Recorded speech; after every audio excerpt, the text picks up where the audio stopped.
بسم اللہ الرحمن الرحیم۔ سنو میرے پاکستانیوں، مودی ہو یا یہودی، یہ سب ایک ہیں آپ کے خلاف۔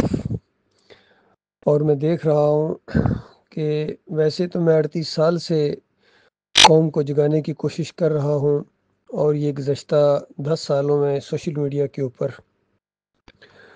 لیکن میں دیکھ رہا ہوں کہ امت مسلمہ ہے یہ اپنے شرک کو چھوڑنے کے لیے تیار نہیں ہے، بلکہ شرک میں اور آگے بڑھتی جا رہی ہے، اور کسی جگہ سے کوئی پازیٹیو جواب نہیں آیا ہے قوم کی طرف سے، الا یہ کہ انفرادی طور پر لوگ بات کو سمجھ رہے ہیں، ایمان خالص کی طرف آ رہے ہیں، لیکن اس کو مذاق نہ سمجھو۔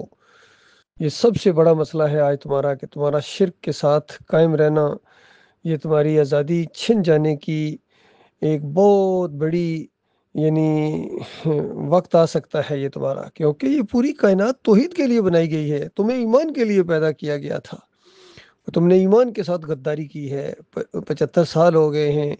پاکستان کا مطلب کیا؟ لا الہ الا اللہ، کہ پاکستان اس لیے بنایا ہے کہ اللہ کے علاوہ کوئی معبود نہیں، اور اس کو اسلام کا قلعہ بھی کہتے ہو، لیکن آن گراؤنڈ یہ بت پرستی اور شرک کا گڑھ بنا دیا ہے تم نے۔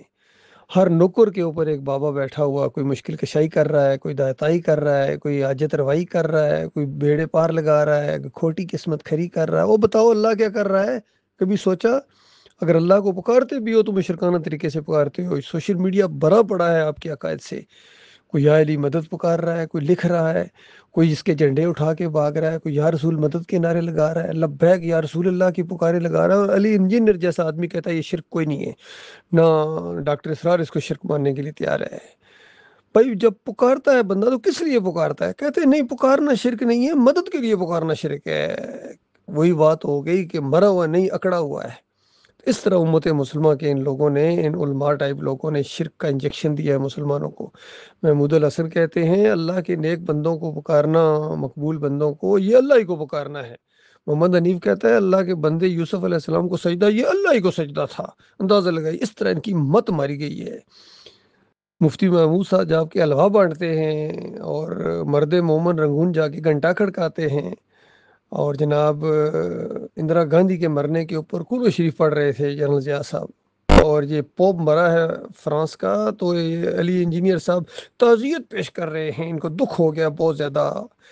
تو اس انداز سے یہ امت مسلمہ ہے، یہ اللہ کے عذاب کو نازل کرنا چاہتے ہیں اپنے اوپر۔ اللہ کے بندو، یہ عذاب تمہارے سروں کے اوپر منڈلا رہا ہے، بار بار اللہ تمہیں موقع دے رہا ہے، لہٰذا پہلے ایمان درست کرو، پہلے اپنے بتوں کو توڑ کے جاؤ، پھر مودی کے اوپر حملہ کرو، اور اس کا سارا معاملہ ہے، آگے بڑھو۔ اور اٹیک از دی بیسٹ ڈیفense، یہ ڈیفینسو انداز مناسب نہیں ہے، تمہیں اٹیک کرنا پڑے گا، پہل کرنی پڑے گی۔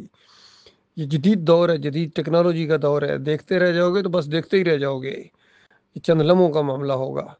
اس لیے بالکل کان کی ساری کھڑکیاں کھول کے سن لی جائیں، مودی بھی سنے اور یہودی بھی سنے، کہ اللہ کے دشمنوں، تم نے کس قوم کو پکارا ہے؟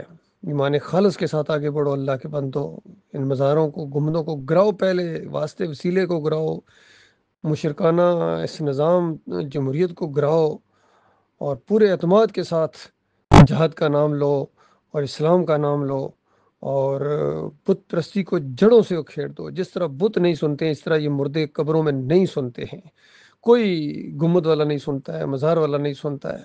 یہ سب جھوٹی باتیں ہیں، شرک اور کفر پھیلایا ہے جن اکابرین نے، ان کو کافر قرار دو۔ بے ایمانو، تمہارا ان کے ساتھ کیا تعلق ہے؟ اب اگر اللہ کے ساتھ تعلق ہے تو پھر ان کے ساتھ کوئی تعلق نہیں ہے، اور ان کے ساتھ تعلق ہے تو پھر تمہارا اللہ کے ساتھ کوئی تعلق نہیں ہے۔ جب اللہ کے ساتھ تعلق کوئی نہیں ہے تو اللہ تمہارے اوپر ترس کیوں کھائے گا؟ تمہاری دعائیں کیوں سنے گا؟ اس سے پہلے مشرکین اللہ کو پکارتے رہے شرک کے ساتھ، وَمَا يُؤْمِنُ أَكْثَرُهُم بِاللَّهِ إِلَّا وَهُمْ يُشْرِكُونَ۔ اللہ کے بندو، ابھی بھی موقع ہے، توبہ کر لو، معافی مانگ لو اپنے مالک اور خالق سے، ورنہ تمہارے اوپر اللہ کا عذاب ایسا آئے گا کہ تمہاری چیخیں نکل جائیں گی، تمہارا نام تک نہ رہے گا داستانوں میں۔